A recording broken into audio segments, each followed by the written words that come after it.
Alrighty, hello. We are back. We are going to read the last 3 chapters of The Tiger Rising today. So we've got 28, 29, and 30, and then we'll be done with this book. If you recall from last time, the Rob and Sistine ended up letting the tiger go. Okay, so that was where they are. They were watching the tiger leap through the grass at the end of chapter 27. Okay, so we're going to start with chapter 28. "Oh," said Sistine in that voice that Rob loved. "See," she said, "that was the right thing. That was the right thing to do." Rob nodded, but in his mind he saw a flash of green, and he remembered what happened to Cricket.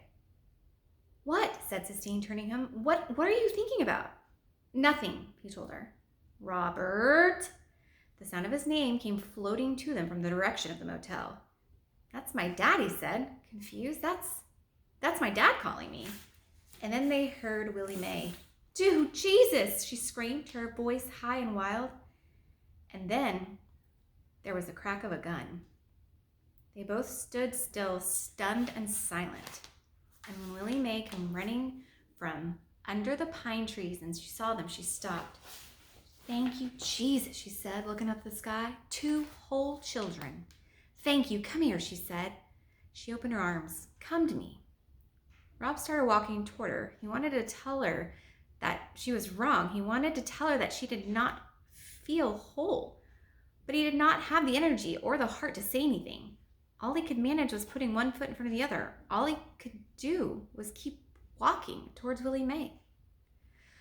Willie Mae led them back, and when Rob saw the tiger on the ground and his father standing over it, holding his rifle, he felt something rise up in him, an anger as big and powerful as the tiger.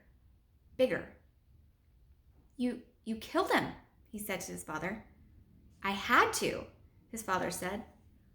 But that was my tiger," Rob screamed. "You killed him! You killed my tiger!" He ran at his father and attacked him.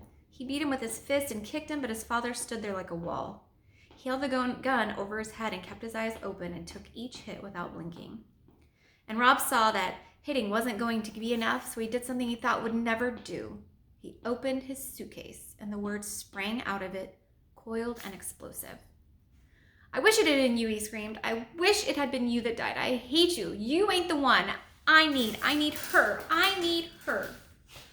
The world and everything in it seemed to stop moving. He stared at his father, and his father stared at him. "Say her name," Rob screamed into silence. "Say it." "Caroline," his father whispered with the gun still over his head, his eyes still open. And with that word, with that small sound of his mother's name, the world lurched back into motion like an old merry-go-round and started to spin again. His father put the gun down and pulled Rob to him. "Caroline," his father whispered. "Caroline, Caroline, Caroline." Rob buried his face in his father's shirt. Smelled like sweat and turpentine and green leaves. "I need her," Rob said. "I need her too," said his father, pulling Rob closer. "But we don't got her. Neither one of us. All we got is each other, and we gotta learn to make do with that." "I ain't gonna cry," Rob said, shutting his eyes, but the tears leaked out of him anyway. And then he came in a rush and he couldn't stop. He cried from somewhere deep inside of himself, from the place where his mother had been, the same place that the tiger had been and was gone from now. Rob looked up and saw his father wiping tears from his eyes. "All right," said his father, holding Rob tight. "That's all right," he said. "You're okay." When Rob finally looked up and saw Willie Mae holding Sistine like she was a baby, rocking her and saying, "Shh," Willie Mae stared back at him. "Don't think you gotta start pounding on me now," she said. "No, ma'am," said Rob. He wiped the back of his hand across his nose and slid out of his father's arms. "I went and got your daddy," Willie Mae told Rob as she swayed back and forth, rocking Sistine. "I figured out what she was gonna do, and there ain't no telling what that tiger would have done once he got out of that cage. I went and got your daddy so we could save you." "Yes, ma'am," said Rob. He went over and stood and looked at the open-eyed tiger. The bullet hole in his head was red and small. It didn't look big enough to kill him. "Go ahead and touch him," said Sistine. Rob looked up. She was standing beside him. Her dress was twisted and wrinkled. Her eyes were red. Rob stared at her and she nodded. So he knelt down and put a hand and placed it on the tiger's head. He felt the tears rise up in him again. Sistine crouched down next to him and she put her hand on the tiger too. "He was so pretty," she said. "He was one of the prettiest things I've ever seen." And Rob nodded. We have to have a funeral for him, Sistine said. He's a fallen warrior. We have to bury him right.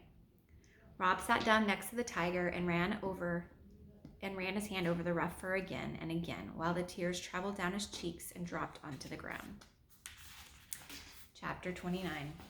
Rob and his father worked with shovels to dig a hole that was deep enough and wide enough and dark enough to hold the tiger, and the whole time it rained. We got to say some words over him, said Willie Mae. Can't cover up nothing without saying some words. I'll say the poem, said Sistine. She folded her hands in front of her and looked down at the ground. Tiger, tiger, burning bright in the forest of the night, she recited. Rob closed his eyes. What immortal hand or eye could frame thy fearful symmetry, Sistine continued. In what distant deeps of skies burnt the fire of thine eyes? On what wings dare he aspire? To Rob, the words sounded like music, but better. His eyes filled up with tears again. He worried that now that he had started crying, he might never stop. That's all I remember, said Sistine. There's more to it, but I can't remember it. You say something now, Rob, she said. I don't got nothing to say, he said, except that I loved him. Well, said Willie Mae, what I got to say is I ain't had good experience with the animals in cages. She reached into her dress pocket and took out the wooden bird and bent down and laid it on top of the tiger. That ain't nothing, she said to the tiger, just a little bird to keep you company. She stepped back and away from the grave. Rob's father cleared his throat. He hummed softly, and Rob thought he was going to sing, but instead he shook his head and said, I had to shoot him. I'm sorry, but I had to shoot him. For Rob.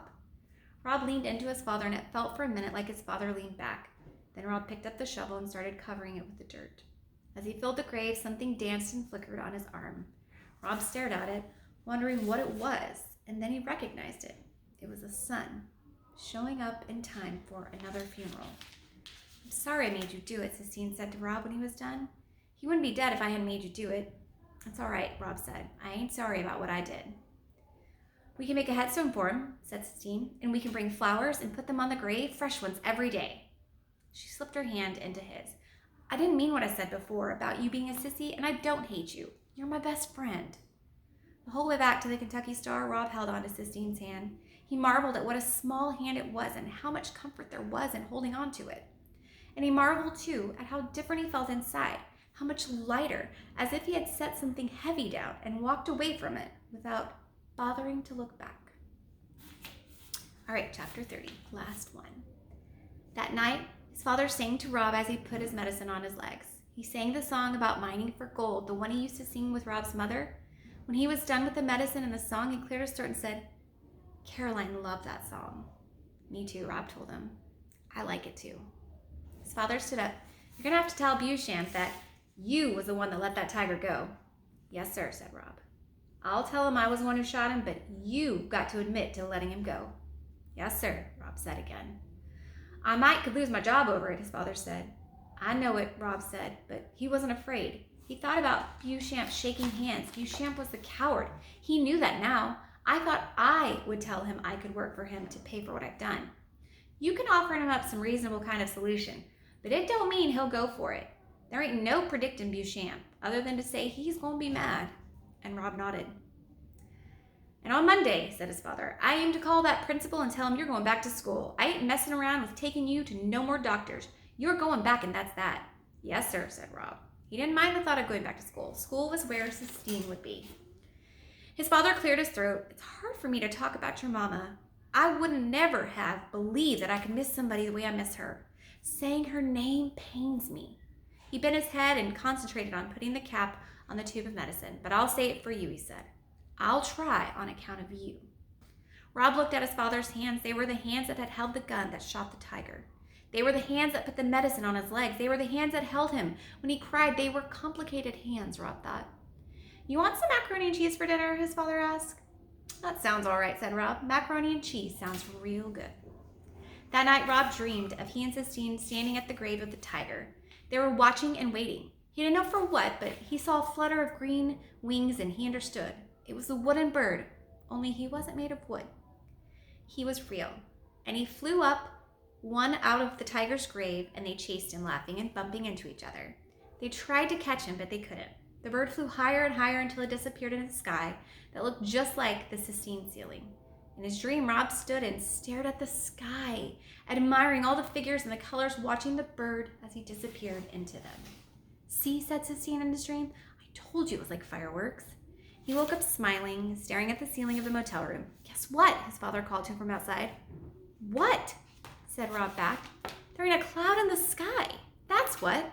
Rob nodded. He lay in bed and watched the sun poke its way through the curtain. He thought about Sistine and the tiger he wanted to make for her. He thought about the kind of wood he would use and how big he would make the tiger. He thought about how happy Sistine would be when she saw it. He lay in bed and considered the future, and outside his window, the tiny neon Kentucky star rose and fell and rose and fell, completing bravely with the light of the morning sun.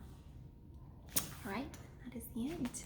Okay, so they did end up letting the tiger go, but his dad ended up having to shoot the tiger and kill the tiger. Why do you think he had to do that? Why do you think he had to kill that tiger? He said it was for Rob, but what does that mean? Okay, we're gonna talk about that tomorrow in class, okay? All right, I hope you guys have a wonderful afternoon. See you later. Bye.